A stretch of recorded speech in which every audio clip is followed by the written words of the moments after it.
In this video, we're going to dive deep into 2 hours of Family Guy lore to fall asleep to, but it's every character's story. And our story begins right at the very start of the series, where the foundational dysfunctions and hidden ambitions that define the Griffin family are laid bare from their very first moments.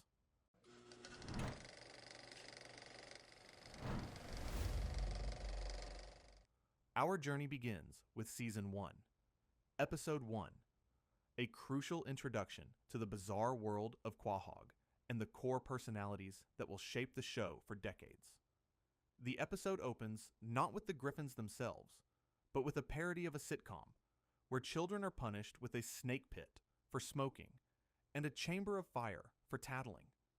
This immediately sets a dark, satirical tone, suggesting a world where absurd and extreme consequences are the norm, a precursor to the Griffin family's own chaotic existence. Back in their living room, the Griffins watch this strange show, with Lois wondering how a boy could go so wrong, and Peter comically misidentifying the crummy neighborhood as the Brady's house, a classic example of his profound lack of self-awareness and general ignorance.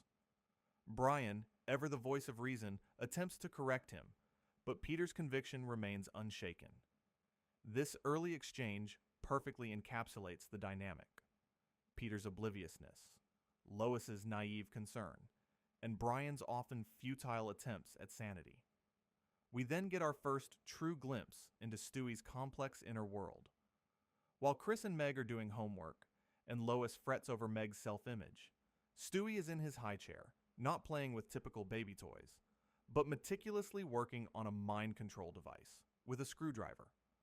When Lois casually takes it away, dismissing it as a toy, Stewie's internal monologue unleashes a torrent of articulate rage. He declares Lois a vile woman who has impeded his work since the day he escaped from her wretched womb, revealing his deep-seated matricidal tendencies and a vocabulary far beyond his apparent age. Lois's casual, almost oblivious response, "Oh, don't pout, honey," highlights the profound disconnect between Stewie's genius and the family's perception of him. This early scene is a chilling preview of the deep, unsettling lore surrounding Stewie's true nature and his lifelong struggle against his mother. The family dynamics are further explored as Meg attempts to turn up the thermostat, only for Peter to burst in, dramatically demanding to know who touched the thermostat.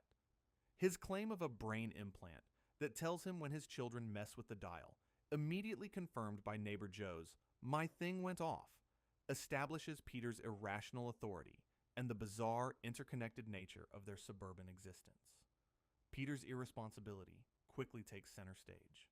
Despite Lois's pleas and reminders of past drunken mishaps, like getting wasted on communion wine, passing out from butter rum ice cream, or laughing hysterically during Philadelphia, Peter promises not to drink at a stag party.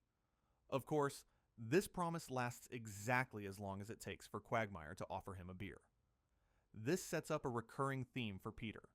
His good intentions are almost always overridden by his impulsive desires and complete lack of self-control. His drunken declaration to "drink till she's hot" about the Statue of Liberty, after his son's history project tapes over the pornographic Casablanca, is a prime example of his warped priorities and the absurd lengths he'll go to for immediate gratification. The next morning, the consequences arrive. Peter wakes up with a severe hangover, prompting Lois to scold him for setting a terrible example. Chris, however, sees it as a new family record, showcasing his impressionable nature and Peter's unintentional influence. Peter's attempts to explain his drinking to the kids, stating he only drank so the Statue of Liberty would take her clothes off, further highlight his skewed moral compass. His irresponsibility spills into his work life. At Happy-Go-Lucky Toys, Inc., Peter falls asleep on the job, allowing dangerous items like a knife, a gasoline can, and a toaster with forks in it to pass unchecked down the conveyor belt. This negligence leads to a public scandal and Peter's inevitable firing. His casual response, "Aw geez, for how long?" demonstrates his detachment from the gravity of his actions. Facing unemployment, Peter struggles to tell Lois the truth. His shoulder devil encourages him to lie, while his angel is perpetually stuck in a heavenly traffic jam, unable to offer guidance. This visual gag not only provides comedic relief, but also externalizes Peter's internal moral conflict, or rather, his lack of one. He eventually tells Lois she's getting kind of fat as a distraction, a truly cruel and cowardly act that pushes Lois to her breaking point. Brian, ever the pragmatic one, advises Peter to stop lying, warning him that their unemployment will dry up soon. Peter, misinterpreting Brian's concern for the family's welfare, decides to apply for welfare. This leads to the episode's climax. Peter's discovery of a clerical error that grants him $150,000 instead of $150.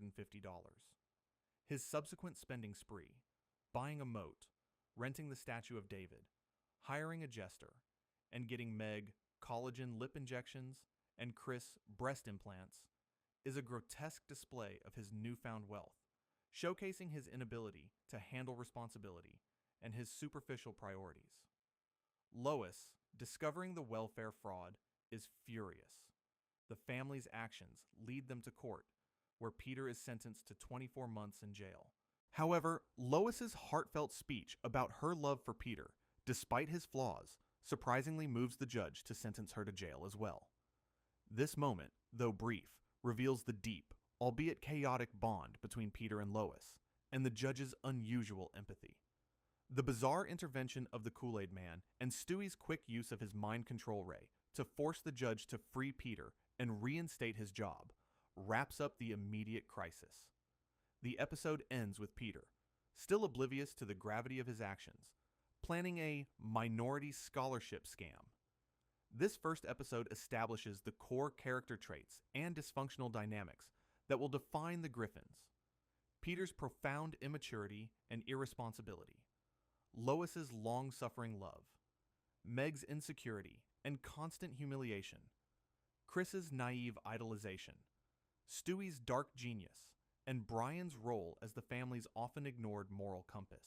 It's a chaotic, unsettling introduction, hinting at the deeper, darker lore that underpins the show's comedic facade. If you're enjoying this video, don't forget to subscribe and hit the like button to help the channel grow. Now, let's continue. Stewie's deep-seated resentment toward Lois and Peter's constant struggle with responsibility were clearly established in the very first episode. But in Season 2, Episode 13, we witness the genesis of Brian and Stewie's iconic, complex bond through their inaugural journey of self-discovery and shared peril, a road trip that reveals surprising depths to both characters. The episode, aptly titled Road to Rhode Island, begins by setting a somber tone for Brian's backstory. We're transported 7 years into the past, to a farm near Austin, Texas, where a young puppy, Brian, is seen struggling to open a bottle of pills amidst a barn full of caged puppies. His mother nurses her other pups, but Brian, an individual from the start, is soon picked up by a farmer and taken away, crying out for his mother as she watches sadly. This traumatic separation is revealed to be the root of Brian's existential issues, as we cut to an adult Brian in a therapy session, smoking and discussing his past.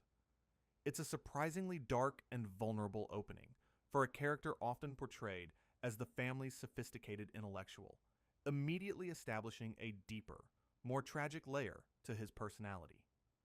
The immediate plot picks up with Stewie visiting his grandparents in Palm Springs, a setting of stark luxury where he slyly steals a rosary from his grandmother's neck, showcasing his mischievous and opportunistic nature, even in a seemingly innocent family visit.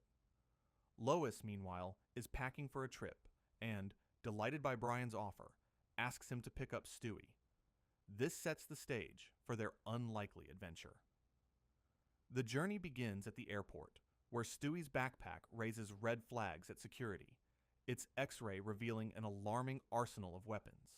To create a diversion, Stewie performs an elaborate tap dance routine to On the Good Ship Lollipop, a bizarre yet effective display of his theatrical flair and cunning. The absurdity is heightened by Osama bin Laden watching in line, only to have his own bag of weapons discovered moments later. However, the road quickly hits a snag. Brian, at the airport bar, gets heavily drunk after failing to pick up a woman. Stewie finds him passed out, unable to drag him onto their departing flight. After a failed attempt to sneak onto the plane by replacing a baby in a carriage, Stewie is thrown off. This leaves them stranded at a rundown motel, a far cry from the luxurious Palm Springs mansion, with Brian still unconscious. Stewie's frustration with the push-button phone, unable to remember any number beyond 867-5309, adds a touch of relatable, childish helplessness to his otherwise formidable intellect. This unplanned detour takes a deeply personal turn for Brian. In his drunken stupor, he drags Stewie to a mini-mart, where he retrieves the taxidermied body of his mother, Biscuit, and attempts to bury her in a park. It's a poignant, if morbid scene that underscores Brian's unresolved trauma and his desperate need for closure regarding his past. Stewie, ever observant, remains by his side, witnessing this raw emotional vulnerability. Their journey back to Quahog becomes a classic road trip narrative, complete with a musical number where they sing about their road to Rhode Island, changing into various costumes from tuxedos to Hawaiian outfits.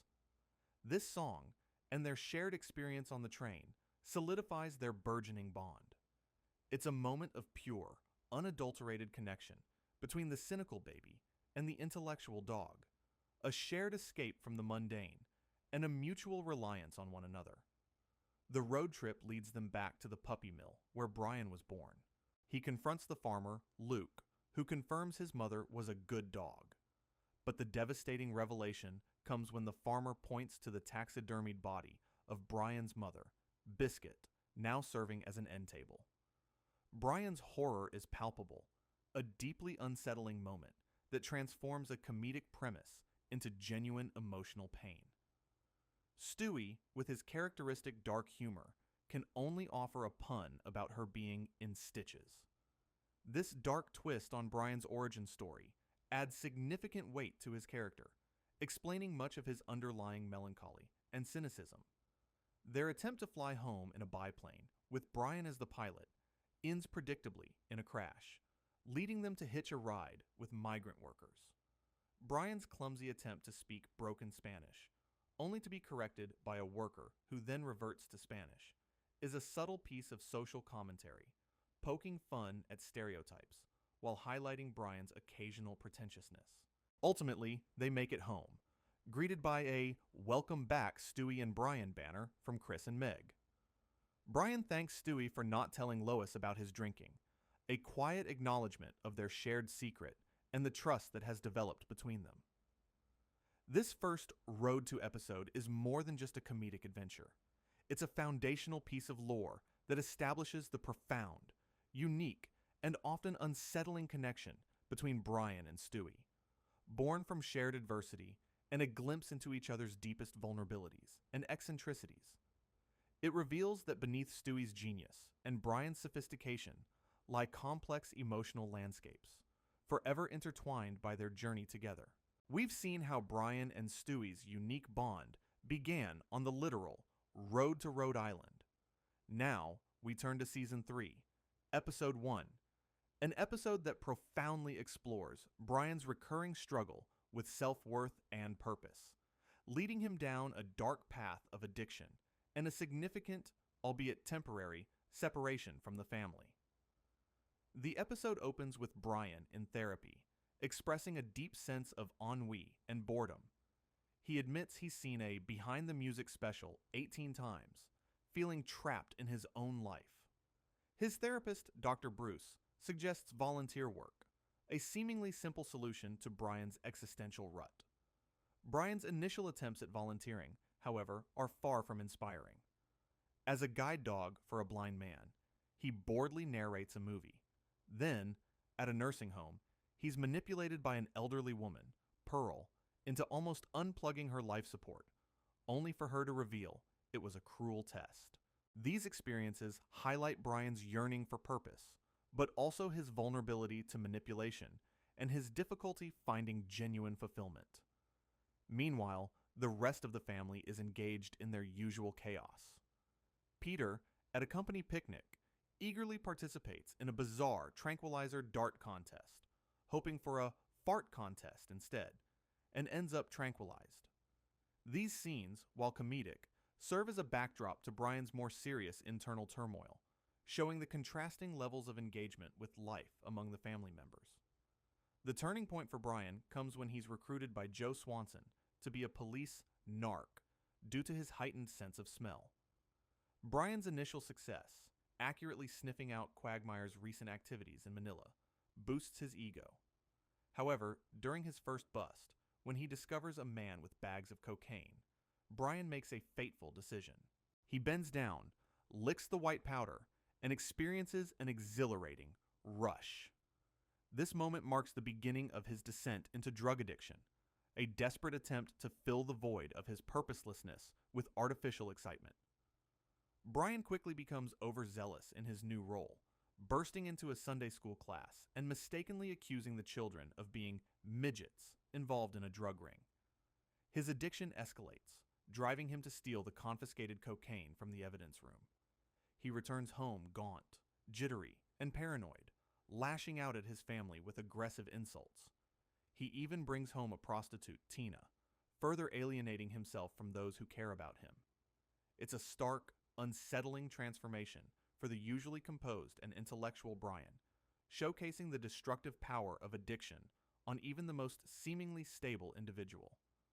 The family, recognizing the severity of the situation, attempts an intervention with his therapist. Though the transcript skips some of the details, we see Meg attempting to read a heartfelt letter, a rare moment of vulnerability from her. During a therapy session, the counselor identifies Peter as a degenerate and a negative influence on Brian, suggesting that Peter's own lack of responsibility and chaotic lifestyle contributed to Brian's struggles. Brian, however, fiercely defends Peter, calling him his best friend and affirming that Peter treated me like family. This reveals the deep, if complicated, bond between them, even amidst Brian's crisis. Despite the counselor's concerns, Brian declares himself clean and leaves therapy. Peter, with characteristic bluntness, remarks, "Brian, it's moments like this that make me sad you're gonna die 50 years before I do." A strangely poignant and almost prophetic statement that underscores the fragility of life and the deep affection Peter holds for his dog, however clumsily expressed. The episode culminates with Brian making a profound decision for himself. At a welcome home party, he tells Joe that he believes we're all responsible for our own destiny. With a duffel bag in hand, he announces he's leaving, stating, "I have to, Peter. For me." As Brian gets into a taxi, Stewie, toddling after him, cries and then spits on the ground in a mix of sadness and disgust. Brian's departure, with the words, "To be continued," on screen, leaves the family and the audience in a state of uncertainty, wondering if Brian will ever truly find the purpose and peace he so desperately seeks, and what impact his absence will have on the Griffins, especially on his closest, most unlikely companion, Stewie. Our journey continues with Season 4, Episode 17, an episode that delves into the unsettling possibility of a hidden, violent side to Peter, lurking just beneath his simple exterior. The episode opens with the usual Family Guy theme song, a cheerful facade before we dive into the unsettling mystery. The story begins with Peter at home, where Lois reminds him about his upcoming physical. This mundane detail quickly gives way to Peter's typical antics, such as trying to get Brian to wear the back half of a horse costume, which Peter then awkwardly attempts to wear himself. It's a classic Peter moment, but it soon transitions into a more serious concern about his health. Later, Peter returns home and lies to Lois about his physical, claiming he's in too good of shape. However, Dr. Hartman eventually delivers the truth. Peter is simply fat. This revelation deeply upsets Peter, who then attempts to hula hoop, only to get the hoop stuck around his large stomach. This scene of Peter's physical struggles sets the stage for the bizarre events that follow, hinting at his discomfort with his own body and perhaps a deeper, unaddressed insecurity. The first truly unsettling clue appears when Lois picks up a broken family photo. As she removes the backing, she discovers a hidden part of the photo, revealing a young boy she doesn't recognize.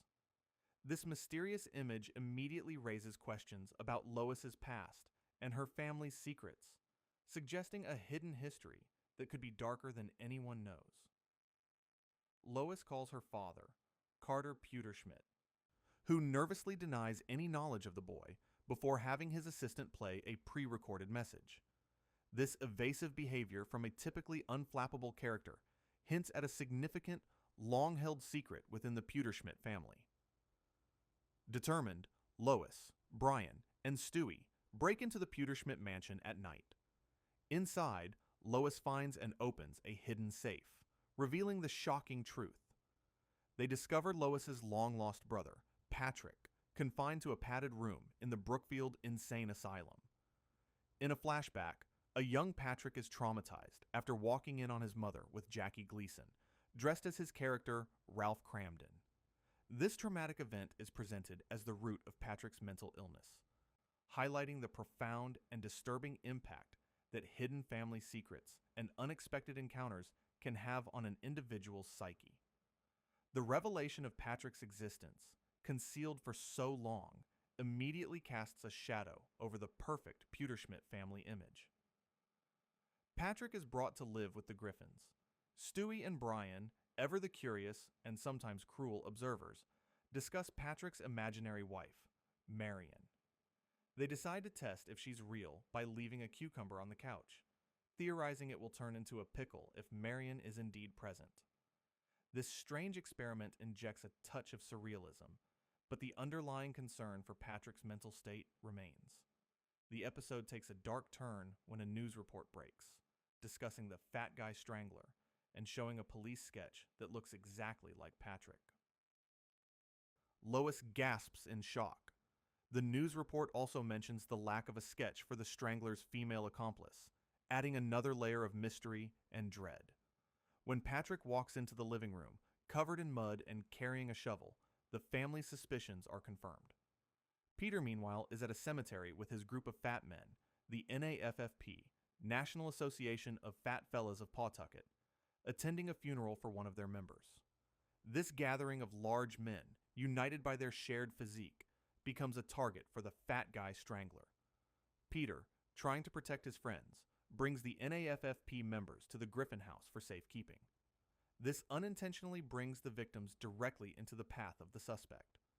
Patrick returns, and Brian directly accuses him of being the murderer.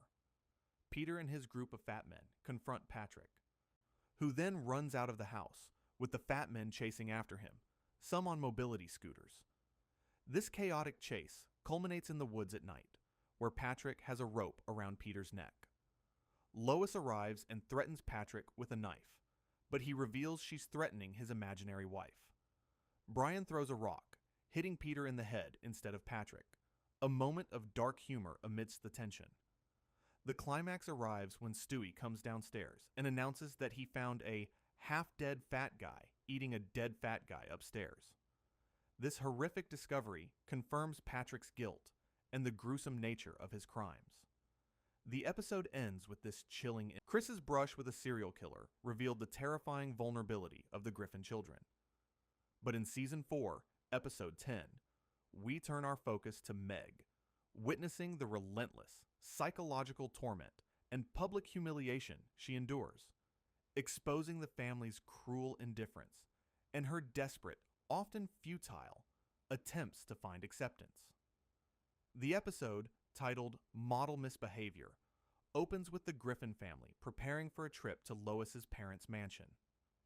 Peter, full of his usual self-importance, brags about his imaginary barbershop quartet, the Four Peters, a detail that underscores his constant need for validation and his tendency to live in a fantasy world. Meanwhile, Brian discovers he has worms, a secret he desperately tries to keep from the family, particularly from Stewie, who, of course, uses it as an opportunity for teasing. This small detail about Brian's worms becomes a recurring, humiliating thread for him throughout the episode, mirroring Meg's own constant public embarrassment. The family arrives at the opulent Pewterschmidt mansion, a stark contrast to their own chaotic home.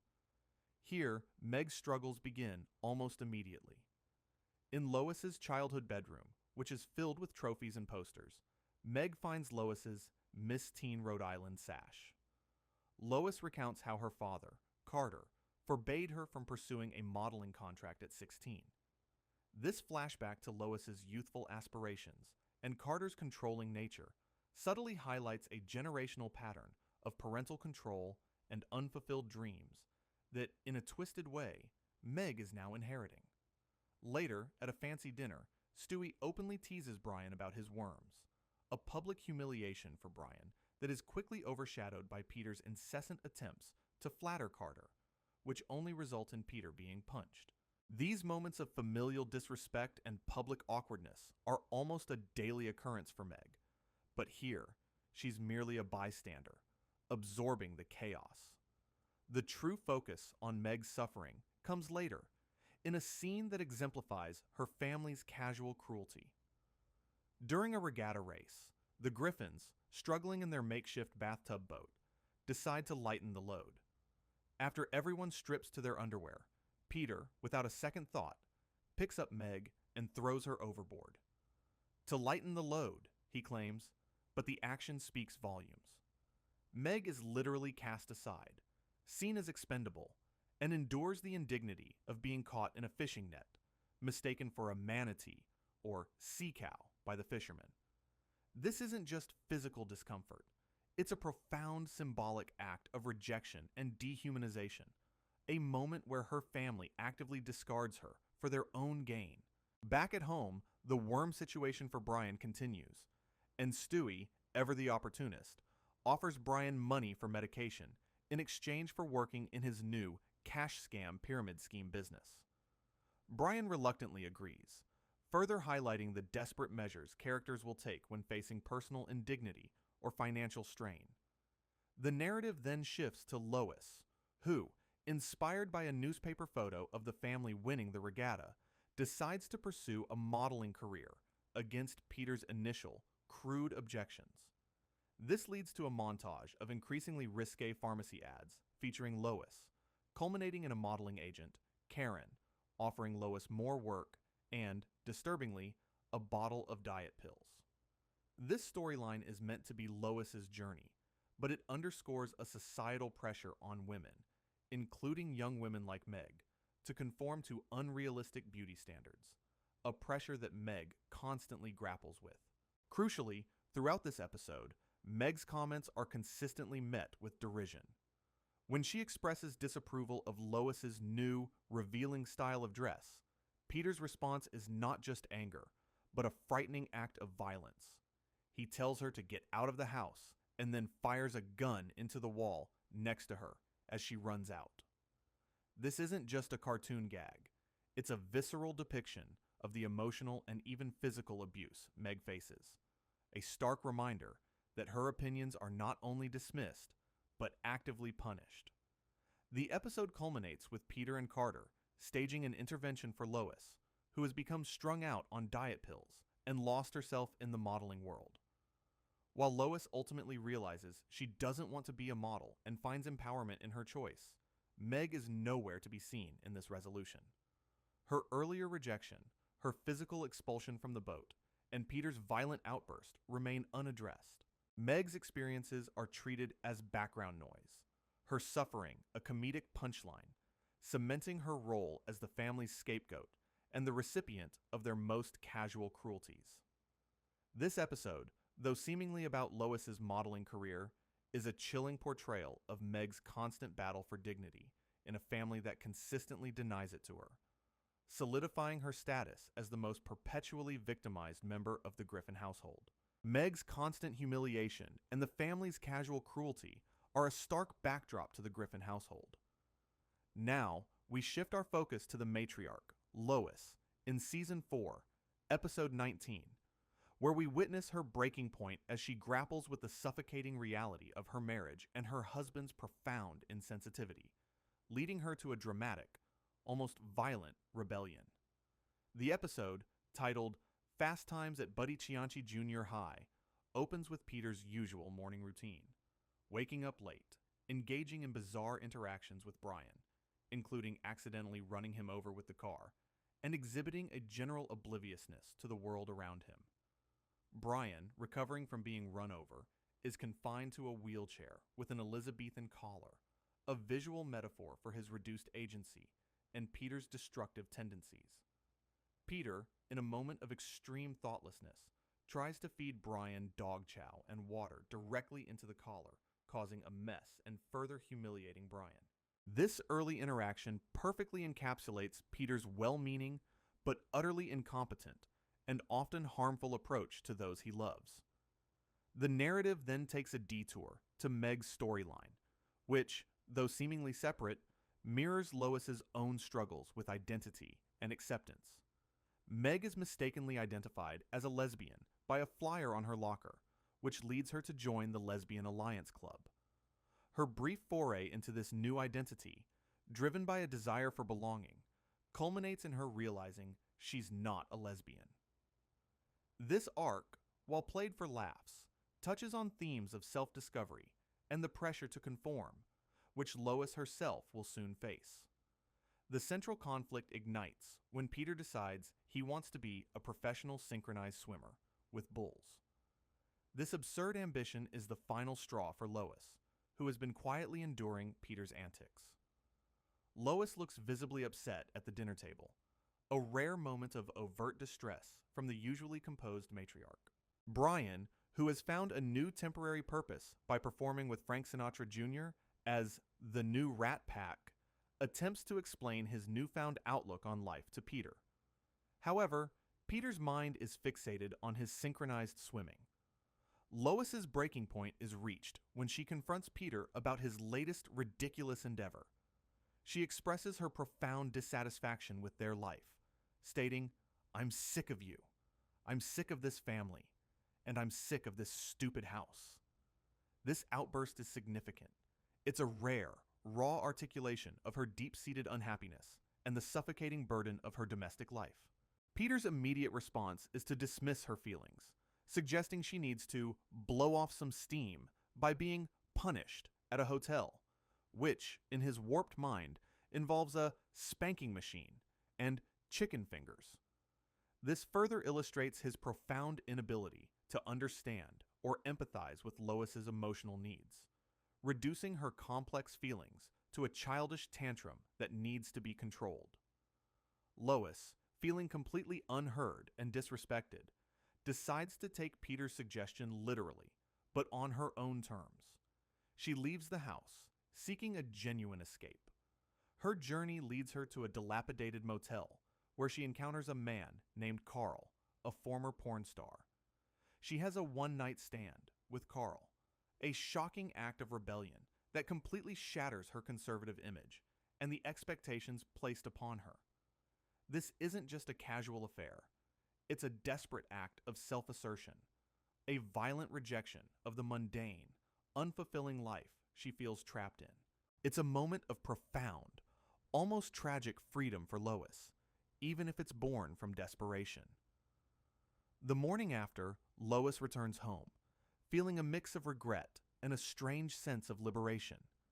She confesses her actions to Peter, expecting an angry reaction. However, Peter, in a moment of shocking apathy, is more concerned with his synchronized swimming schedule than with his wife's infidelity. His response, or lack thereof, further emphasizes his profound emotional disconnect and his inability to grasp the gravity of Lois's rebellion.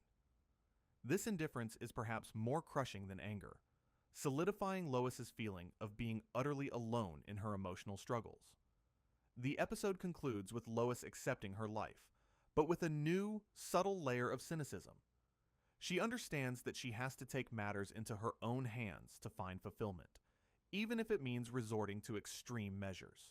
Her one-night stand, while a dramatic deviation from her character, is a powerful statement about the emotional toll of living with Peter and the desperate lengths she's willing to go to feel alive. This episode unveils the uncomfortable truth of Lois's marriage, exposing the deep cracks beneath the surface and revealing a woman capable of shocking rebellion when pushed to her absolute limit. It forces us to reconsider Lois, not just as a long-suffering wife, but as an individual with her own unfulfilled desires and a hidden capacity for breaking free, even if only for a fleeting, desperate moment. Lois's rebellious act exposed the cracks in her marriage and the profound insensitivity of Peter. Now, we delve into the chilling culmination of Stewie's long-held patricidal desires in Season 6, Episode 6, an episode that promises to deliver on years of dark foreshadowing and reveals the complex, unexpected emotional fallout of his ultimate goal. The episode, titled Padre de Familia, immediately sets a patriotic tone with a Quahog Veterans Day celebration parade. Peter, ever the buffoon, participates in the John McCain experience, a small bamboo cage where he's poked with a stick, comically enduring what he imagines to be a prisoner of war experience. This initial sequence establishes Peter's superficial understanding of serious topics and his tendency to make everything about himself. He's moved to tears by an elderly veteran singing a patriotic song, but his patriotism is more performative than deeply felt. The first hint of the episode's true, unsettling core comes when Lois reveals a shocking truth. Peter is an illegal immigrant. This discovery is unveiled through a bizarre flashback to Peter's birth in Mexico, at a Mexican Planned Parenthood, where his mother is treated like a piñata. Baby Peter literally falls out, is cut from the umbilical cord with a knife, and has leaves blown off him by a man with a leaf blower. This origin story, a darkly comedic twist on his past, immediately recontextualizes Peter's identity and his place in America. His mother, Thelma, calmly explains how he was born in Mexico, making his earlier anti-immigrant rhetoric deeply ironic and hypocritical. Peter's newfound status as an illegal immigrant leads to his firing and a series of disastrous attempts to find new work, including a stint as a motel maid and a disastrous Mary Poppins-esque nanny who accidentally kills the children she's supposed to be caring for. These chaotic attempts highlight Peter's incompetence and his inability to hold down a job, further stressing the family. In a twist of fate, Lois's father, Carter Pewterschmidt, offers Peter a job at the mansion, but only as a house immigrant. This forces the entire Griffin family to move into the dilapidated servants' quarters, small, run-down shacks shared with other Mexican workers. Stewie is predictably disgusted by the living conditions, a stark contrast to his usual lavish lifestyle. Living among the immigrant workers, Peter initially complains, but then experiences a transformation. Gerardo, one of the Mexican workers, gives Peter an inspirational speech about the opportunities in America and the richness of Mexican heritage. This exposure to a different culture begins to shift Peter's narrow worldview. The climax of this storyline occurs during a festive Cinco de Mayo celebration. Carter, infuriated that his workers are celebrating instead of working, storms out and threatens to deport them all. This is Peter's moment of unexpected heroism. He stands up to Carter, delivering a passionate speech defending the immigrant workers and demanding citizenship for all of them, not just himself. While the other workers encourage Peter to take the deal for himself, he refuses, delivering a long, albeit somewhat stereotypical speech about what America means. He leaves the mansion with his family, having found a deeper sense of self and purpose through defending others. However, the true, unsettling lore of this episode lies in what is subtly hinted at and ultimately unresolved concerning Stewie's patricidal desires. While the explicit focus of this episode is Peter's immigration status and cultural awakening, the lingering, almost casual presence of Stewie's long-standing ambition to kill his father, a foundational piece of his character lore, is ever present. The episode shows Stewie's disgust at his living conditions, his general annoyance with Peter, and his intellectual superiority. While he doesn't actively plot Peter's demise in this specific episode, the constant tension between his genius and his family's idiocy, especially Peter's, fuels that underlying desire. This episode, in its broader context, serves as a crucial piece in the mosaic of Stewie's character arc. we see him forced into a situation where his ultimate goal, to eliminate his parents, is momentarily sidelined by the family's more immediate crisis. Yet, his reactions, his disdain for Peter's buffoonery, and his intellectual superiority all reinforce the foundations of his patricidal drive. The episode allows us to see Peter not just as a target, but as a character capable of growth and empathy, making Stewie's eventual, inevitable confrontation with him, whenever it may come, even more complex.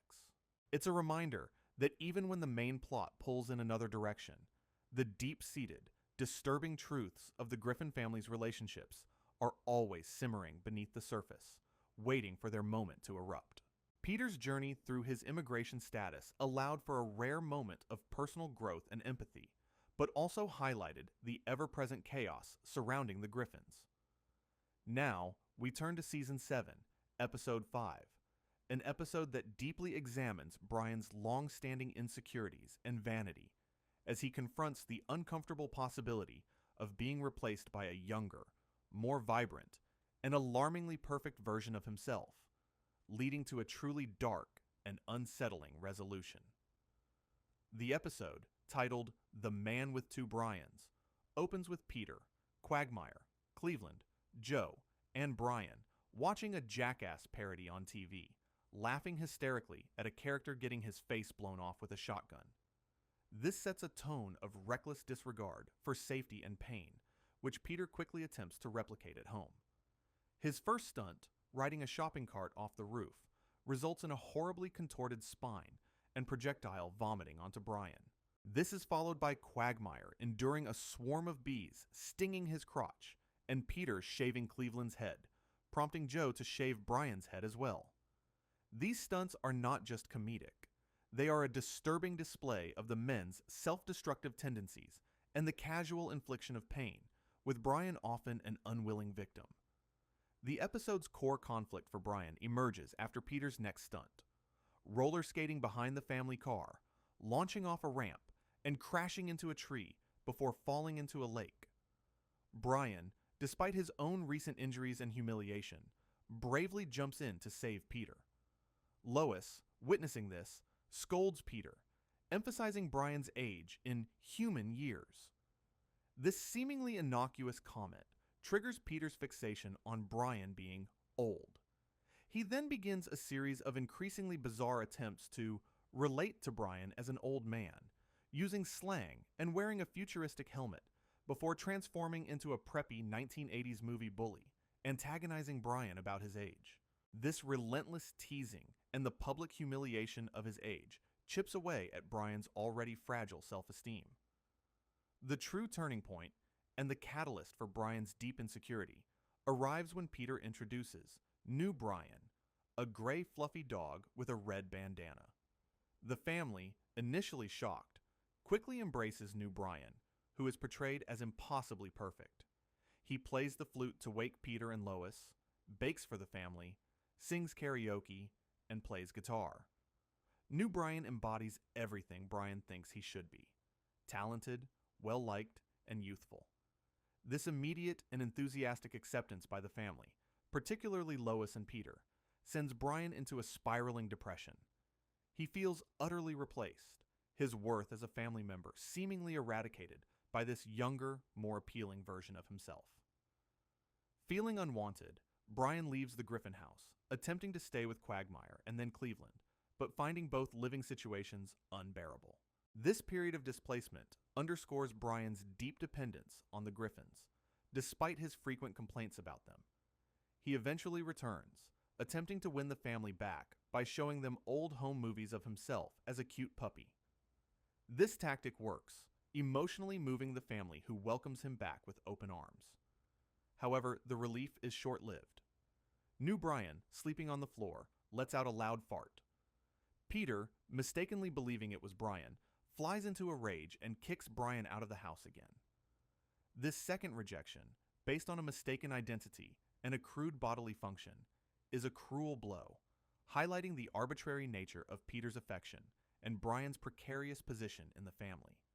Peter even emerges with a shotgun, referencing Old Yeller, intending to put Brian down, a truly dark and shocking moment that reveals the terrifying extent of Peter's impulsiveness and lack of empathy. Stewie for once intervenes, revealing that New Brian was the true culprit. The episode culminates in a profoundly disturbing act. While the family enjoys a karaoke night with New Brian, Stewie, looking utterly annoyed, confronts him. New Brian nonchalantly admits to humping Stewie's beloved teddy bear, Rupert. This is a bridge too far for Stewie. The scene cuts abruptly to Stewie dragging a large, heavy trash bag, leaving a blood trail out to the curb. We are left to infer the horrifying truth. Stewie has murdered New Brian. The family, oblivious to the grim reality, accepts Peter's fabricated suicide note from New Brian. They are momentarily sad, but Peter quickly gets over it, introducing a new pet hamster. The final shot is of a heartbroken Stewie in the shower, sadly washing Rupert, his beloved teddy bear, as water falls on them. This ending is a chilling testament to Stewie's capacity for cold-blooded violence when his personal attachments are threatened, and the shocking ease with which the Griffin family moves on from a death they believe was self-inflicted. The episode, therefore, isn't just about Brian's insecurities. It's a dark exploration of replacement, perceived obsolescence, and the brutal lengths one character will go to protect what is truly theirs. Stewie's brutal elimination of New Brian highlighted his possessive nature and the family's unsettling ability to move on.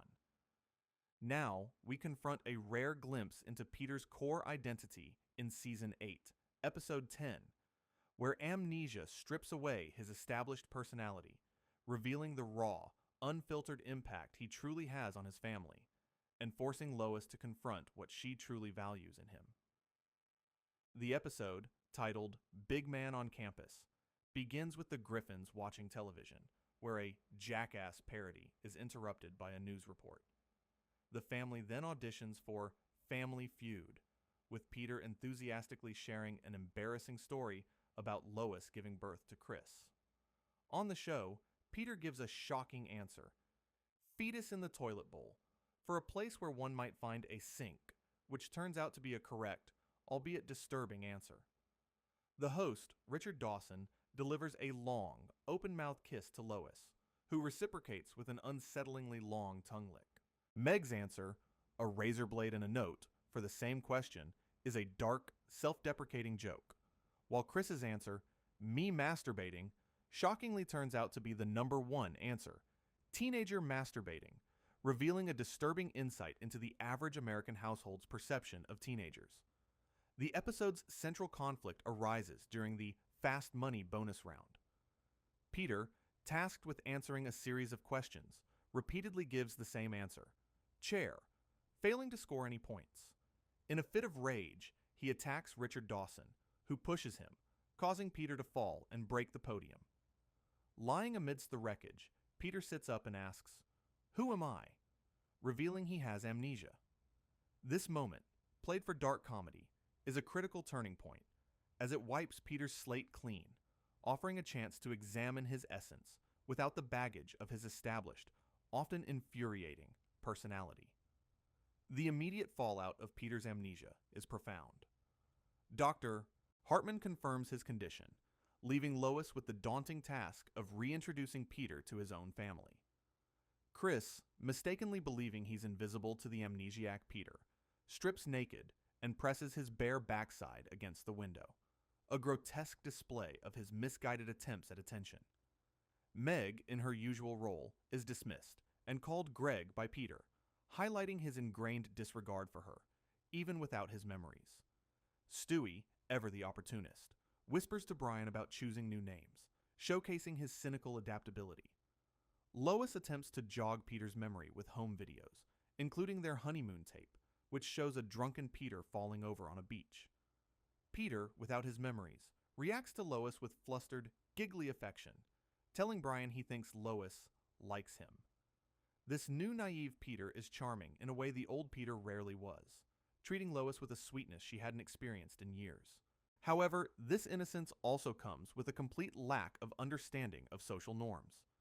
He dances enthusiastically to Surfin' Bird with a boombox, struggles with a cordless phone, and, in a particularly disturbing cutaway, plays Grand Theft Auto for 8 hours, leading him to beat a prostitute with a baseball bat and carjack a man, demonstrating that even without his memories, a core impulsiveness and capacity for violence remains. The trauma extends to Stewie, who is utterly traumatized after Peter changes his diaper, explaining in horror that Peter touched his penis. This incident, while comedic, is deeply unsettling, showcasing the emotional violation Stewie experiences from Peter's cluelessness.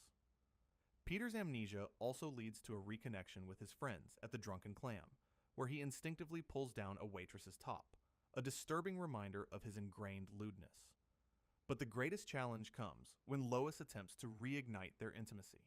Peter, having forgotten how to make love, is guided by Lois, leading to a surprisingly sweet, albeit comically simulated, sex scene, courtesy of Dwayne "The Rock" Johnson smashing dolls together.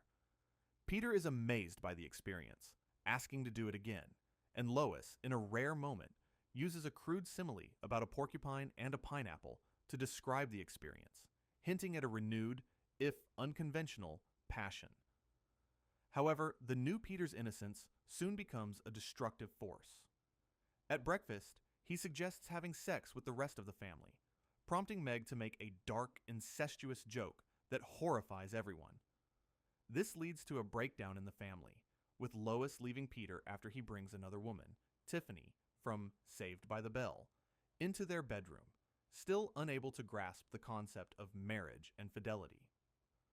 Lois takes the children to live in a dilapidated apartment, leaving Peter to host wild, messy parties at their old house. The climax arrives when Brian discovers Lois is on a date with Quagmire. This news, delivered to Peter, jolts his memory back. A flashback reveals his memory was restored when the giant chicken hit him with a shovel. Peter confesses he faked his continued amnesia to enjoy the bachelor life, a selfish revelation that undermines any sympathy gained from his amnesiac innocence. He then rushes to Quagmire's house, where Lois is about to succumb to Quagmire's seduction. In a moment of genuine affection, Lois's trust causes Quagmire to lose his erection, saving her from his predatory advances. Peter bursts in, and he and Lois embrace, reuniting amidst the chaos of Quagmire's self-inflicted, explosive penis injury from a frantically used penis pump. This episode is a profound exploration of Peter's true nature. His amnesia stripped away the learned behaviors, revealing a core personality that, while capable of fleeting sweetness and childlike curiosity, is fundamentally impulsive, selfish, and often destructive. Lois's journey through his amnesia forces her to confront what she truly values in their chaotic marriage, ultimately choosing the known, flawed Peter over a life without him, even if it means enduring his inherent insensitivity and the bizarre, painful consequences of his actions. It's a testament to the complex, often unsettling, bond that holds the Griffins together, even when one of them is literally a blank slate. Peter's amnesia and subsequent memory return, triggered by a giant chicken fight, revealed his fundamental selfishness, and yet Lois still chose to reunite with him. This brings us to Season 10, Episode 23, an episode that peels back the layers of Lois's marital dissatisfaction and her hidden capacity for rebellion through a controversial, brief affair, forcing us to reevaluate her choices and the true nature of her long-suffering love. The episode, titled Seahorse Seashell Party, opens with a typical Family Guy scene at the Drunken Clam, where Peter and Quagmire are watching a bizarre TV show called Movie in a Bath with a Guy Named Lou. This seemingly innocuous opening is quickly interrupted by a news report detailing a massive police drug bust, in which Joe Swanson is prominently featured and celebrated. Peter's reaction to Joe's newfound fame cycles through excitement, jealousy, anger, apology, and finally, a request for money, perfectly encapsulating his self-centered and opportunistic nature. The episode then takes a surprising turn as Peter, in a continuation of his ongoing feud with the giant chicken, engages in another epic time-traveling brawl. From the Old West to a cloning research facility, and even into space, their fight causes widespread destruction, including the explosion of the International Space Station and an offshore oil rig. This gratuitous, over-the-top violence, while a staple of the show, serves as a chaotic backdrop to the more subtle, emotional turmoil brewing within Lois. It's a constant reminder of the destructive, childish energy that defines her daily life with Peter. Back at home, Joe's wife, Bonnie, remains remarkably impassive to his success, highlighting a deep-seated dissatisfaction in their own marriage. Joe, seeking validation, confesses to Peter and Quagmire that a female officer, Nora, kissed him at a party. Peter, with his usual lack of discretion, loudly brings up Bonnie's past affair in Paris, pushing Joe towards infidelity. Peter and Quagmire then brazenly encourage Joe to cheat on Bonnie to even the score, further demonstrating their morally bankrupt advice. Joe, conflicted, hears Peter and Quagmire's voices in his head, urging him to cheat. He eventually succumbs, having a romantic encounter with Nora in a public restroom's handicapped stall.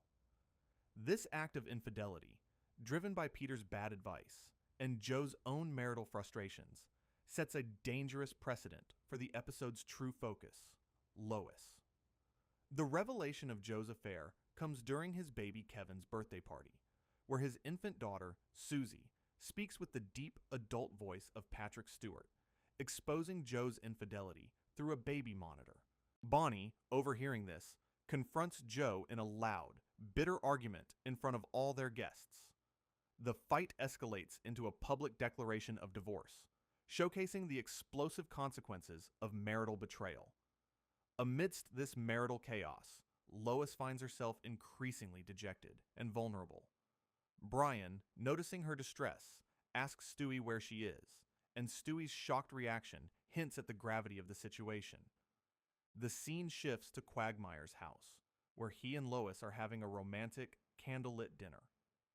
Quagmire, with his signature devious smile, employs a transparent ploy to get Lois into the bedroom, feigning lightheadedness from the wine. Lois, feeling neglected and unappreciated by Peter, allows herself to be drawn into Quagmire's seduction. She lies on top of him on his heart-shaped bed, a stark image of her vulnerability and her desperate search for intimacy and validation outside her marriage. This is a pivotal moment for Lois. Her brief affair with Quagmire isn't born of love or even strong attraction. It's a desperate cry for attention, a consequence of years of Peter's emotional neglect and profound insensitivity. It's a shocking deviation for a character often portrayed as the long-suffering, morally upright matriarch. It forces the audience to confront the depth of her unhappiness and the extent to which Peter's behavior has pushed her. However, the affair is short-lived. Just as Lois expresses her trust in him, Quagmire, in a rare moment of genuine moral conflict, realizes he can't go through with it and loses his erection. This unexpected turn from Quagmire, a character notorious for his predatory nature, suggests a deeper respect for Lois than previously assumed. The crisis is averted when Brian, having regained his memory, thanks to the giant chicken no less, bursts in to warn Peter about Lois and Quagmire. Peter, who had been faking amnesia to enjoy a bachelor life, is jolted back to reality.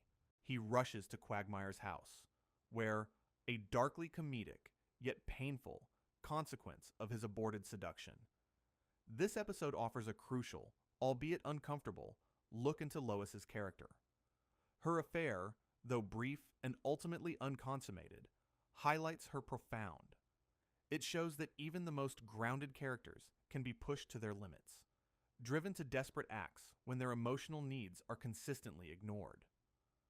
Lois's return to Peter isn't necessarily a triumph of their love, but perhaps a resignation to the familiarity of their chaotic life, a choice made amidst the rubble of emotional neglect and the lingering question of what true happiness means for her. Peter's brief flirtation with amnesia and Lois's desperate act of rebellion highlighted the complexities of their marriage. But let's turn our attention back to Meg, to a chapter that confronts the deeply disturbing and often overlooked narrative of her exploitation, highlighting the family's complicity in her suffering in Season 10, Episode 10. The episode, titled Meg and Quagmire, opens with the Griffin family attending the Teen Choice Awards, a chaotic event where screaming teenagers witness exploding eyeballs and public urination, all played for laughs. Meg, who has just turned 18, voices her discomfort, feeling a little old for the event. Peter, ever the insensitive father, dismisses her feelings, focusing instead on the show's contrived night of bullshit. This immediate dismissal of Meg's maturity and her feelings sets the stage for the exploitation she will endure.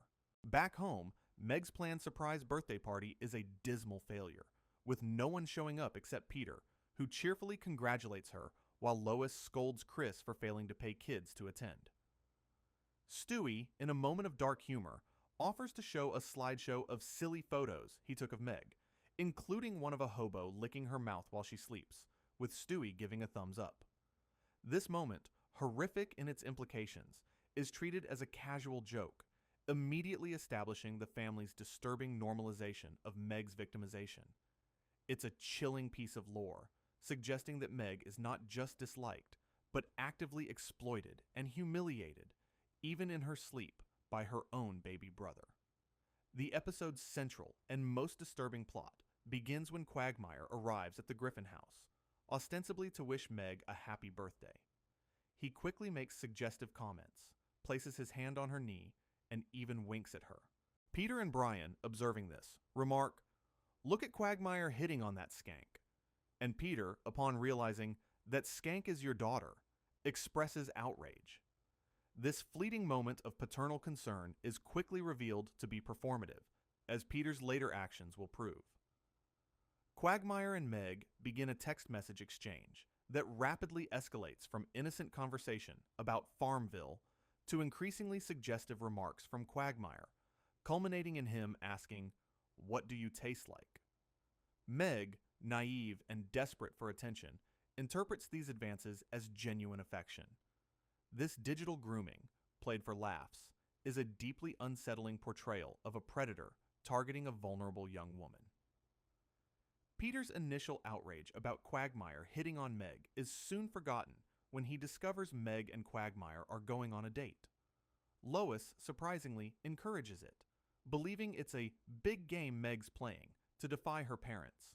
This encouragement from Lois is a critical moment of complicity, as she, the mother, actively pushes her daughter into a potentially dangerous situation, misinterpreting Meg's desperate need for connection as mere teenage rebellion. Peter, still attempting to interfere, bursts into Meg's bedroom with a fire hose, spraying Quagmire. He then tries to scare Meg away from Quagmire by showing her photos of Joan Van Ark before and after extensive plastic surgery, falsely claiming Quagmire was responsible. This bizarre manipulative tactic reveals Peter's twisted logic and his inability to address the real danger. His primary concern isn't Meg's safety from Quagmire's predatory nature, but rather that she might become a hilarious photograph. The situation escalates dramatically when Peter discovers Meg and Quagmire have gone to his sex cabin, which Peter comically refers to as the Stuff It In. Lois, finally realizing the gravity of the situation, admits she was wrong and that they have to stop them. This belated realization from Lois highlights the family's tendency to downplay Meg's suffering until it reaches a critical, undeniable point. Peter and Lois race to the cabin, enduring a series of absurd obstacles, including Peter flying into power lines on a pterodactyl and animated highway scenes that are literally unfinished sketches. When they finally burst into Quagmire's cabin, they find Meg and Quagmire in their underwear, about to eat ice cream. Peter, in a rare moment of genuine paternal protection, confronts Quagmire, calling him a pervert, and tells Meg, "It's my job to protect you from errant wieners." Meg, in a surprising turn, responds with, "Yes, Daddy," showcasing her lingering need for parental guidance and protection, even from her often terrible father. Lois, in an equally fierce display, threatens Quagmire, stating she will cut your thing off and feed it to Brian if he ever touches Meg again. She also demands the cabin for 1 weekend a month, establishing a strange, almost transactional form of protection. The episode concludes with Meg expressing gratitude to her parents for keeping me from doing what I was going to do. Lois, in a moment of self-congratulation, claims she only wishes I'd seen what was going on from the start, like your father did. Peter then launches into a bizarre, self-aggrandizing story about his own psychosexual entanglement, at age 18, with an older neighbor, Elaine, revealing his own history of exploitation and his utter inability to see Meg's situation as anything other than a reflection of his own experiences. This episode is a disturbing deep dive into Meg's character lore. It highlights her profound vulnerability, her desperate craving for acceptance, and the chilling extent to which her own family, through neglect, dismissal, and even active encouragement, contributes to her exploitation. The casual normalization of disturbing acts, from Stewie's hobo photo to Lois's initial encouragement of the date, paints a bleak picture of Meg's world, forcing us to question the moral compass of the Griffin family and the true cost of Meg's constant suffering. Our journey continues with Season 11, Episode 10, an episode that starkly reveals, showcasing A. The episode opens with the usual cheerful Family Guy theme song, which soon gives way to a narrative exploring Brian's character flaws through the lens of fatherhood. The narrative begins at the Quahog Playhouse for the opening night of Brian's new play, A Passing Fancy. The Griffin family, dressed formally, stands in line, with Peter, Chris, and Stewie in suits, and Lois and Meg in evening gowns. A flashback shows a young, teenage Peter, dressed in a large, green carnivorous plant costume, Audrey II, waddling onto a stage and interrupting a musical duet by yelling that he has soiled himself. This absurd cutaway, while humorous, subtly sets a tone of public embarrassment and disruption, foreshadowing Brian's own public struggles. Quagmire arrives with Consuela, the cleaning lady, as his date, though she repeatedly says, no, no, no, highlighting Quagmire's questionable choices and Consuela's unwilling participation. Carter Pewterschmidt arrives in an ornate purple carriage carried by 4 tired-looking young boys, a visual testament to his immense wealth and casual exploitation. Inside the crowded theater lobby, Brian, wearing a black tuxedo, approaches the family. Peter holds up an empty Gatorade bottle, a crude reminder of his habits. Tom Tucker's voice is heard yelling from inside the theater, and Brian goes to handle the situation, showcasing his role as the more responsible, albeit still flawed, member of the family. A flashback then shows a much larger Chris, wedged tightly into a theater seat, with Lois bringing him a tray of canned foods. Another, even larger man in a dirty shirt sits next to Chris, revealing he is also Lois's son, a disturbing glimpse into Lois's past, and an unexplained secret child. The family takes their seats, and Stewie reads the playbill, discovering that the lead actor has an understudy. This leads to a darkly comedic cutaway of the French Revolution, where a town crier announces the execution of King Louis XVI, only to then announce an understudy will be playing the part, who is then beheaded and smiles. This morbid humor sets a tone for the episode's exploration of ambition and replacement. The play, A Passing Fancy, begins. Peter gasps in shock at the title line, and the audience laughs at simple bad jokes. Quagmire is excited, while Consuela looks bored. The play ends, and the audience, including the Griffin family and characters from American Dad, and the Cleveland show, gives a standing ovation. Brian walks onto the stage and takes a bow, seemingly achieving his dream. The next morning at breakfast, Brian reads a glowing review of his play in the newspaper. Stewie, in his high chair, declares he wants to write a play, sparking a rivalry. A cutaway shows Stewie in an office, firing the Muppet Beaker, followed by a disheveled, drug-addicted Big Bird entering the office, a dark parody of celebrity downfalls. Brian, meanwhile, is dismissive of Stewie's desire to write a play, showing his arrogance and insecurity. At the Drunken Clam, Brian, wearing a scarf, is at a booth with other people, bragging about his success.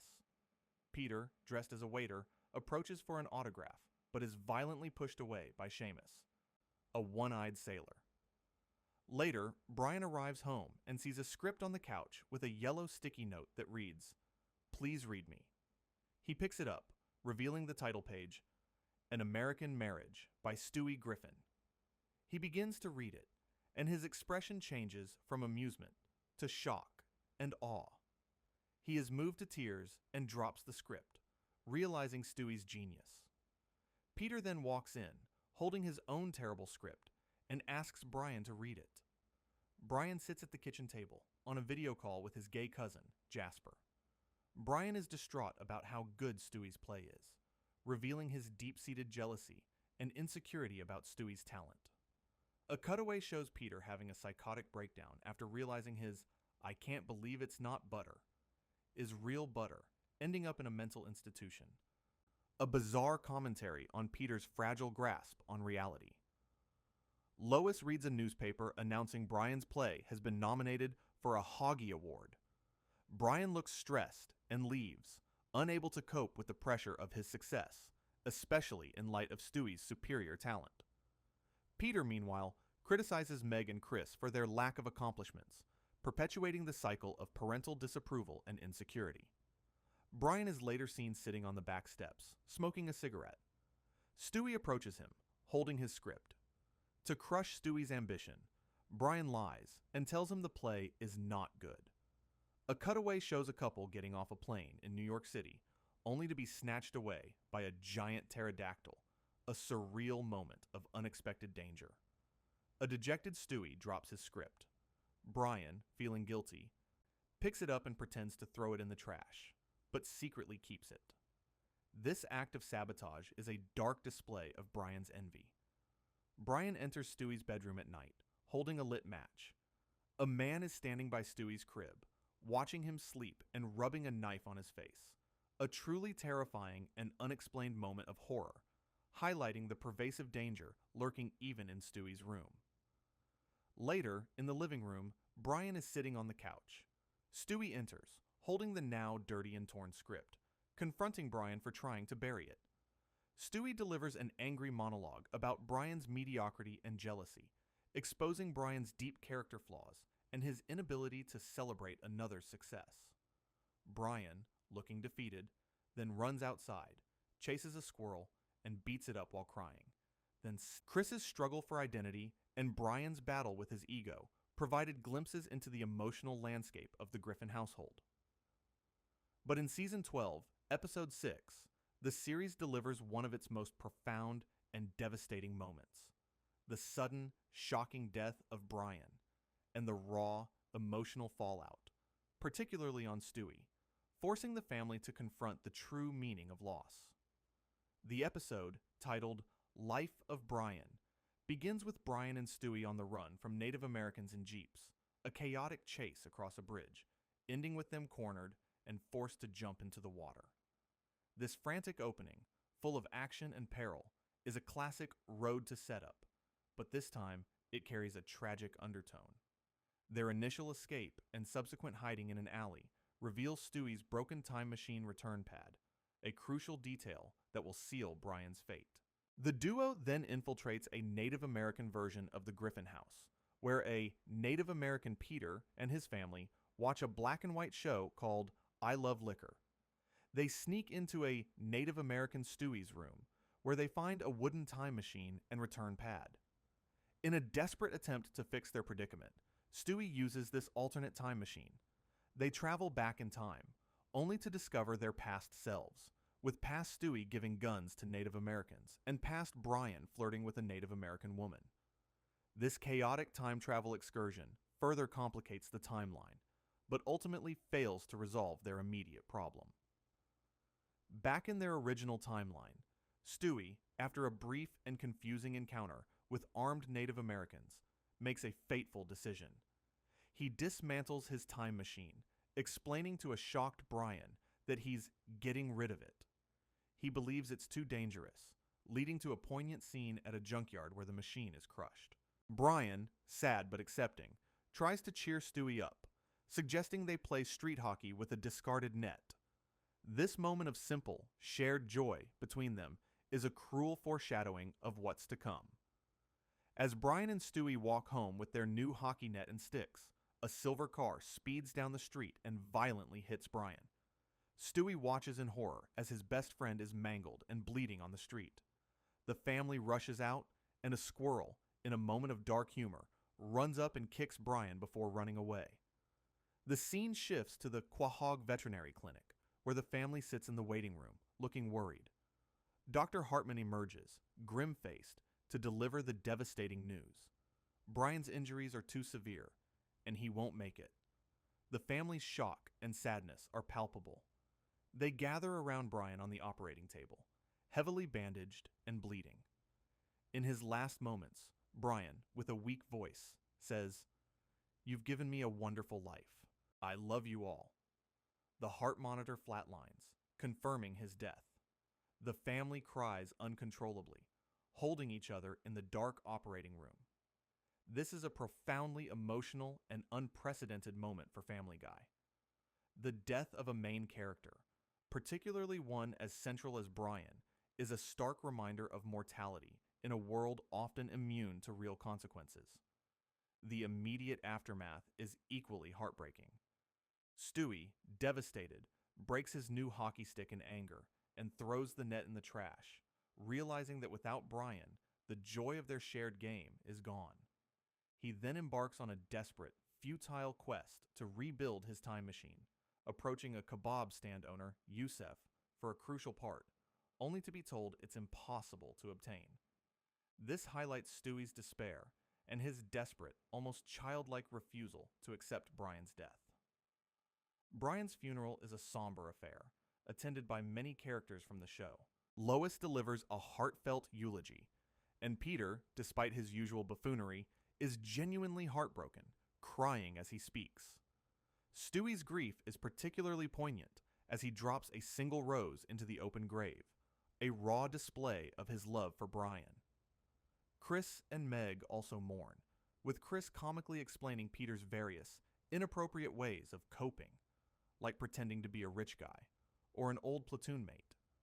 The family attempts to move on, deciding to get a new dog. Stewie is furious, unable to comprehend replacing Brian. At Quahog Pets, they find Vinny, a street-smart Italian-American dog. Vinny quickly integrates into the family, cooking for Lois, making Chris and Meg laugh, and drinking beer with Peter.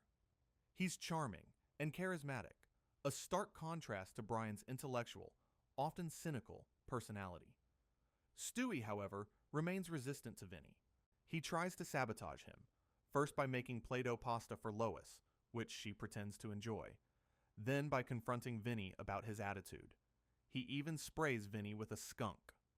These childish acts are a manifestation of Stewie's grief and his inability to accept a replacement for Brian. The turning point in their relationship comes when Stewie is found crying on the grass, confessing to Vinny that he misses Brian. Vinny, in a surprising display of empathy and wisdom, comforts Stewie by sharing his own story of losing his owner, Leo. This moment of shared grief and understanding creates a bond between them. Vinny, far from being a simple replacement, steps into the role of a compassionate confidant, helping Stewie process his profound loss. The episode concludes with Stewie feeling a little better, hugging Vinny, and accepting him into his life. Vinny even jumps into Stewie's crib, symbolizing his new role as Stewie's protector and friend. This episode is a powerful exploration of grief, the pain of loss, and the unexpected ways new relationships can help heal old wounds, particularly for a character as complex and emotionally guarded as Stewie. It reshapes the central dynamic of the show, forcing Stewie to grow and adapt in the face of profound, irreversible change. Brian's devastating death and Stewie's desperate grief in Life of Brian profoundly altered the fabric of the Griffin family, leaving a void that even Vinny, the new dog, struggled to fill. However, in the very next episode, Season 12, Episode 8, we witness a surprising moment of genuine empathy and maturity from Meg, showcasing her latent strength during a period of intense family grief, offering a glimmer of hope amidst the raw pain of loss. This episode, titled Christmas Guy, opens with the Griffin family gathered on the couch, watching a dark parody of Home Alone where Kevin McAllister is brutally shot by robbers. This grim humor immediately sets a tone that, while characteristic of Family Guy, also serves as a stark contrast to the genuine emotional weight that will soon dominate the narrative.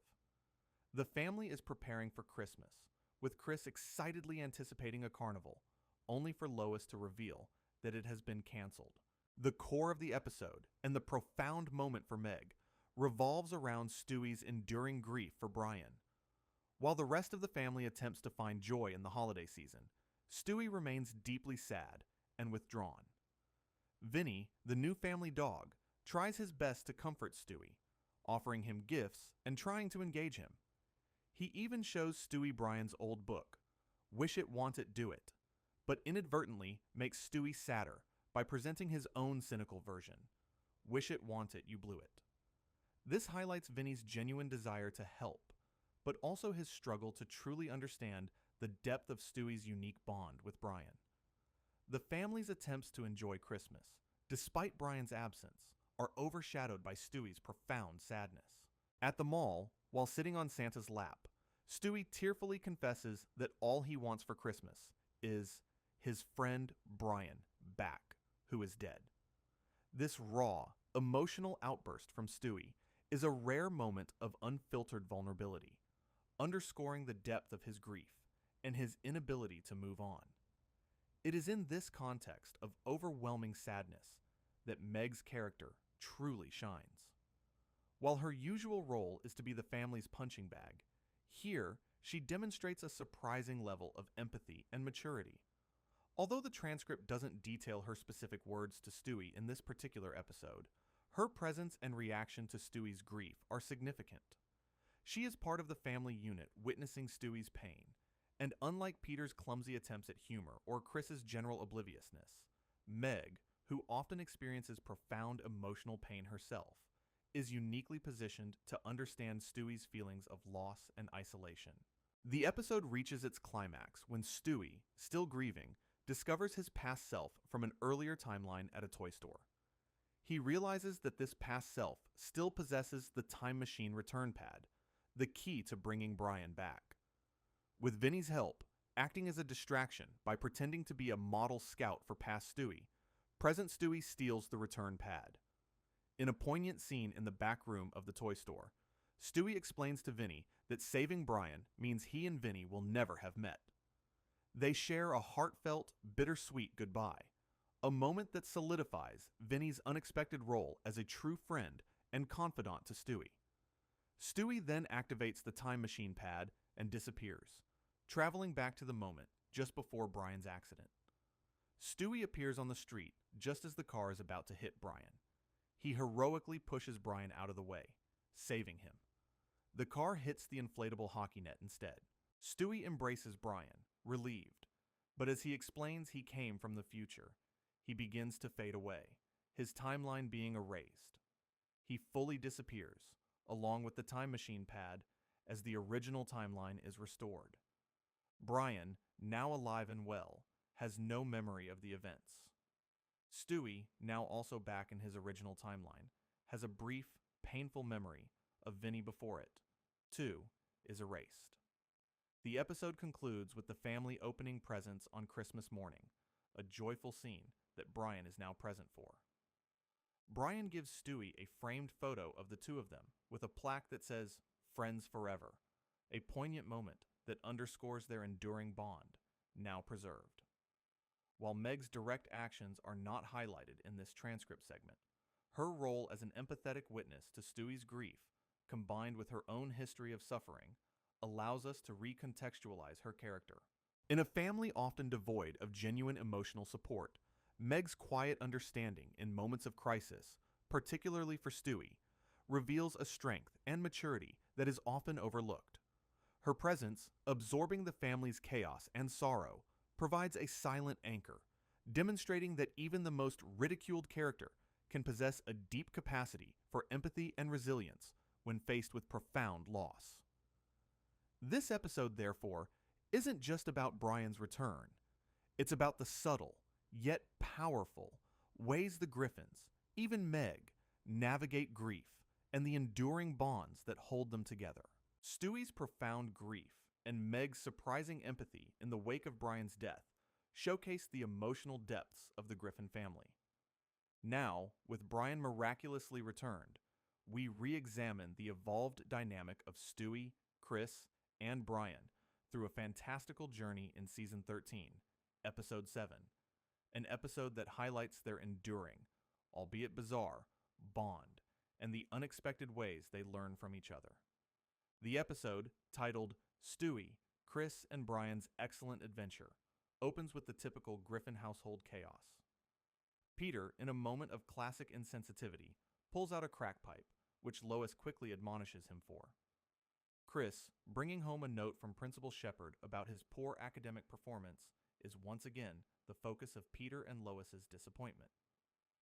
Peter, ever confident despite his own academic failures, as seen in a flashback to his there instead of here response in a classroom, declares he will help Chris pass his history final. Peter's attempts to help Chris are, predictably, disastrous. He nails Chris's bedroom door shut, only to realize he left his phone inside, which Chris then uses to view explicit pictures sent by Lois. This crude humor highlights Peter's incompetence and Lois's questionable boundaries. Chris, frustrated with studying, expresses his fear of becoming an untrustworthy bus driver, a dark cutaway gag that further emphasizes his anxieties about his future. It is here that Stewie and Brian step in. Stewie, observing Chris's struggles, proposes using his time machine to help Chris learn history. Their first attempt is a darkly comedic failure. Believing he's in a dream with no consequences, Chris grabs a knife and cuts off his own arm, screaming in pain and delight. Stewie, splattered with blood, is forced to rewind time and clarify that this dream has consequences. Thus begins their dream trip through history. The trio materializes in 1803, witnessing Thomas Jefferson pragmatically arguing for the Louisiana Purchase. Then, a quick jump to 1920s Paris sees Brian excitedly spotting Ernest Hemingway, only for Hemingway to abruptly shoot himself, splattering Brian with blood. This morbid humor is a constant thread, but it also underscores the often brutal realities of history. Their journey continues with rapid teleportations to a beach in Brazil, a boardwalk in Australia, and a field in Italy, each a quick, chaotic encounter. A particularly disturbing cutaway features Tony Sirico, Paulie Walnuts from The Sopranos, threatening the Family Guy audience before returning to his cooking, a meta-commentary on the show's own self-awareness. The historical tour continues with a brutal visit to the D-Day landing on Omaha Beach, which quickly devolves into Double D-Day, with women in bikinis and army helmets storming the beach, only to be shot at by initially mesmerized German soldiers. This absurd twist on a historical event is a classic Family Guy satire, but it also reflects the show's tendency to trivialize serious moments. They then witness George Washington crossing the Delaware River, wearing water wings, and appear in Jane Austen's home, where Brian and Chris's loud farts are surprisingly enjoyed by the author. Their journey even takes them to Pavlov's lab, where Brian furiously attacks and kills Pavlov with a bell, an act of defiance against conditioning. The heart of the episode's lore, however, lies in Chris's complete misunderstanding of everything he's seen. Stewie's attempt to quiz him in London, 1912, reveals that Chris has learned nothing, leading a tearful Chris to run away, feeling insulted and defeated.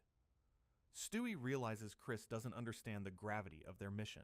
The climax of their adventure takes a dramatic turn when Chris, in a fit of frustration, taunts them from the deck of the departing Titanic, holding the time machine's return pad. Stewie and Brian, realizing they're stranded, frantically board the ship. Stewie, despite the peril, is in awe of the Titanic's grandeur. They search for Chris, with Stewie even dining at the captain's table and giving the string quartet the sheet music for Highway to the Danger Zone. a darkly humorous touch given the ship's fate. They finally find Chris, but a gun is accidentally fired during the struggle for the return pad, causing the ship to hit an iceberg. The dining room floods, and the return pad is short-circuited and destroyed, leaving them trapped on the sinking vessel. Brian despairs, listing things he'll never do, like have sex in a shower, a comedic yet poignant lament. In a bizarre yet emotionally resonant sequence, Chris, Brian, and Stewie, now dressed as noblewomen in extravagant dresses and hats, attempt to get on a lifeboat, only to be denied. Chris, however, manages to secure a spot.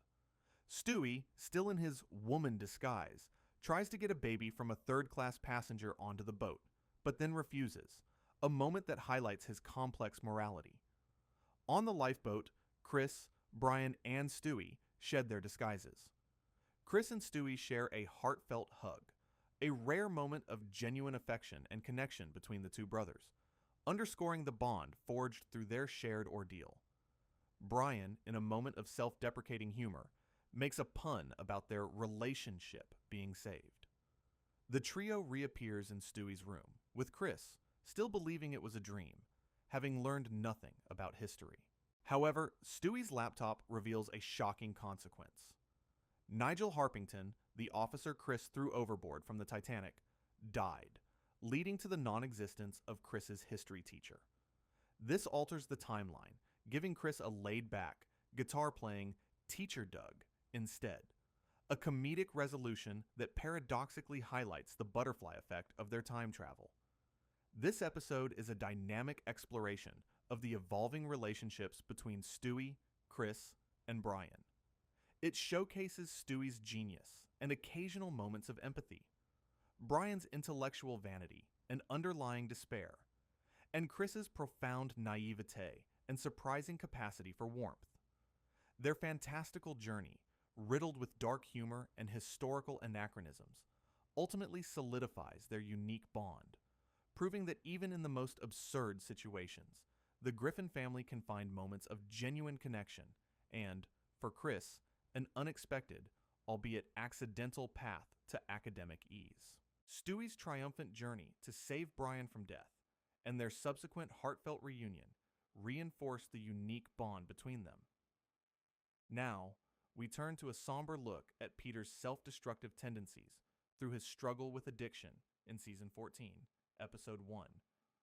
An episode that reveals a darker, more vulnerable side to the usually boisterous patriarch, forcing a reevaluation of his character.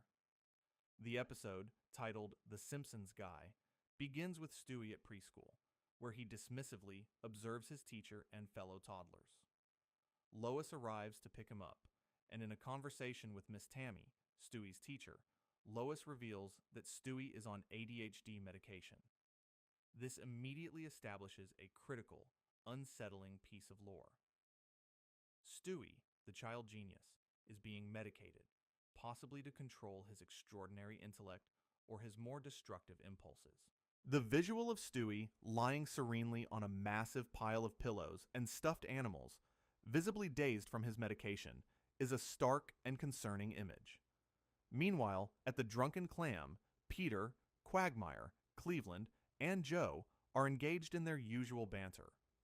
Peter and Quagmire argue over the quality of tacos, a mundane disagreement that belies the deeper issues at play. This scene serves as a familiar, almost comforting, backdrop before the narrative delves into more serious themes. The core of the episode revolves around Peter's unexpected foray into television. Quagmire and Peter are hired for a cooking show called Quagmire's Kitchen. Peter, with lettuce leaves on his head and cherry tomatoes over his eyes, impresses the producer, Carson, with his bizarre appearance, leading to both men being hired. This initial success for Peter is built on absurdity, not talent, a recurring theme in his life. The show quickly devolves into chaos, with Peter attempting the cinnamon challenge, which results in him violently coughing and spraying brown powder everywhere.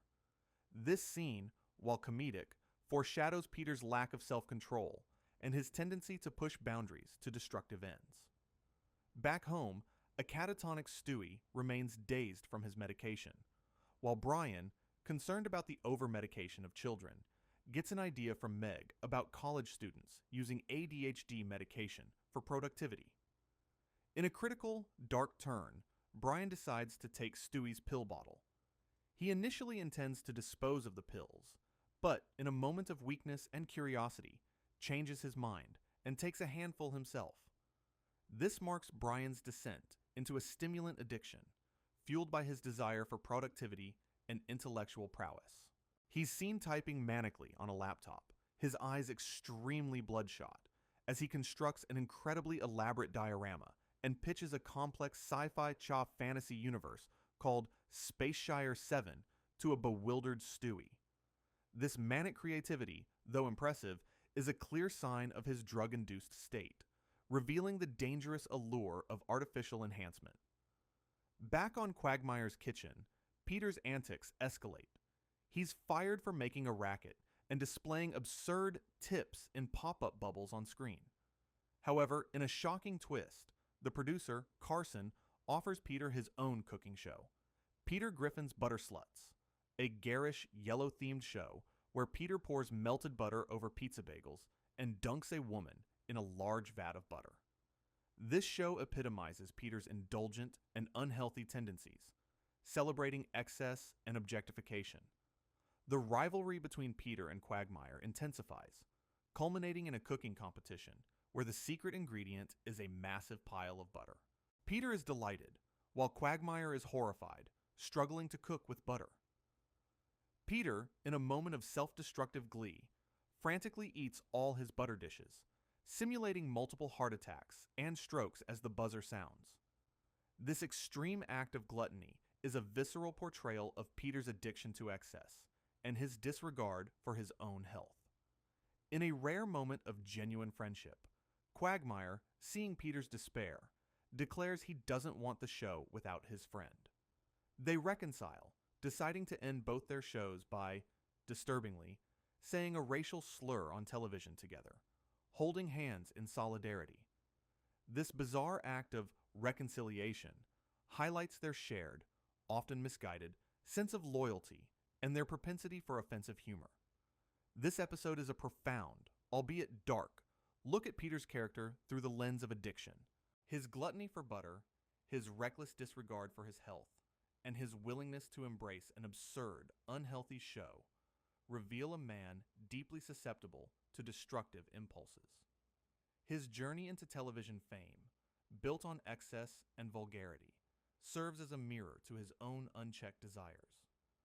Furthermore, Brian's own descent into stimulant abuse, driven by intellectual vanity, underscores the pervasive nature of addiction within the Griffin household, showing how even the most intelligent characters can fall prey to self-destructive behaviors when seeking purpose or escape. The episode forces us to confront the uncomfortable truth of Peter's character. He is a man constantly battling his own worst impulses, often with dire and darkly comedic consequences. Peter's struggle with addiction and Brian's battle with stimulants expose the dark underbelly of the Griffin family's self-destructive tendencies. Now, we conclude our journey with a poignant reflection on Meg's ongoing quest for self-worth and purpose, as we trace the convoluted, often humiliating, path of a $1 bill in Season 16, Episode 4. An episode that, while ostensibly about money, subtly highlights Meg's enduring, yet rarely appreciated, resilience. The episode, titled Follow the Money, begins with Carter Pewterschmidt in a moment of characteristic cheapness, putting a $1 bill into Chris's birthday card, repeatedly writing "ha ha" in it. This immediately sets a tone of transactional relationships and dismissive gestures, themes that resonate deeply with Meg's experience. The opening credits themselves are dollar-themed, featuring various Griffin characters on the design of a $1 bill, a clever meta-commentary on the pervasive influence of money in their lives. The entire episode follows the journey of this $1 bill as it passes from hand to hand throughout Quahog, creating a continuous chain of events that, for Meg, is less about financial gain and more about her constant search for validation and her repeated encounters with humiliation. The dollar's journey begins with Carter giving it to Cleveland, mistaking him for a mailman, who then delivers it to Chris. Chris, predictably disappointed by the meager gift, drops the card and dollar on the floor, a symbolic act of dismissal that Meg, as the family's scapegoat, knows all too well. Stewie picks it up, Peter takes it from Stewie, and it continues its convoluted path through Tom Tucker, a barista named Jillian, and a man named Scott, whose marriage proposal is ruined in a chaotic fight between Lois and Ernie the giant chicken's wife. These early transfers, while not directly involving Meg, establish the chaotic, unpredictable nature of their world. Meg's direct involvement begins when the dollar, after being snatched by a motorcyclist, blown by the wind, and picked up by a pigeon, is delivered by the wooden-limbed pirate Seamus, who writes his phone number on it and gives it to Meg. This is a fleeting moment of attention for Meg, even if it's from a bizarre character like Seamus. However, her use of the dollar is telling. She spends it at a convenience store on chewing tobacco and a fork, choices that suggest a desperate, perhaps self-destructive attempt at coping or self-expression, far from the glamorous aspirations of her past. The dollar then passes to a clerk, then back to Stewie, who takes it to a drug den to buy pills for Brian's alcoholism. A shootout ensues. Brian is shot, and the dollar falls from his wound to the floor, where a rat picks it up. This dark sequence, featuring Brian's alcoholism, is a stark reminder of the deeper, often painful, issues lurking beneath the surface of Quahog, issues that Meg, in her own struggles, often bears witness to. The dollar continues its journey, eventually making its way back to Meg from Seamus, who gives it to her after Joe uses it for a parking meter. Meg then takes the dollar to a cabaret club and gives it as a tip to the performer, Ida, who is Quagmire's transgender parent. This act of tipping, though small, is a moment where Meg, usually the recipient of dismissive gestures, is in a position to give, and to someone who, like herself, exists somewhat outside conventional norms. It's a subtle act of agency for Meg, a moment where she might feel a connection or empathy for another marginalized individual. The dollar's journey culminates at a strip club, where Ida makes it rain on the dancers. Carter and Chris arrive, looking for the dollar, and discover it's a rare misprint. Carter's excitement over its collector's value is immediately dashed when he sees Seamus's phone number written on it, ruining its worth. This ending, where the dollar's value is determined by its pristine condition and then ruined by a personal unsolicited mark, reflects Meg's own experience. Her inherent worth often overshadowed or ruined by the marks left upon her by others. The episode concludes with a large group selfie at the strip club, featuring every character who handled the dollar, including Meg, with Ellen DeGeneres. This surreal gathering is a final chaotic tableau of Quahog's interconnected, often dysfunctional community. The dollar itself ends up on Chris's bedside table, and Lois is seen texting the giant chicken, a final, absurd touch to the episode's narrative. This episode, through the seemingly innocuous journey of a dollar bill, provides a poignant, if subtle, reflection on Meg's character arc. Her interactions with the dollar are marked by fleeting moments of agency, buying chewing tobacco, tipping Ida, interspersed with her usual role as a passive recipient of others' actions. The dollar, marked by Seamus's phone number, becomes a metaphor for Meg herself, an object of potential value, constantly devalued and defaced by the chaotic, often cruel, world around her. Yet, through it all, Meg endures. Her presence in these various, often humiliating situations, and her continued quiet pursuit of acceptance, even in small, unconventional ways, solidifies her as a character of profound, if uncelebrated, resilience. Her story is a testament to the quiet strength required to navigate a world that consistently seeks to diminish you. From Stewie's chilling ambitions and Brian's journey through death and unexpected rebirth, to Meg's enduring resilience in the face of relentless cruelty, the Griffin family's lore is a complex tapestry. It's a world where profound personal struggles are often masked by the absurd, leaving us to ponder the unsettling truths beneath the laughter.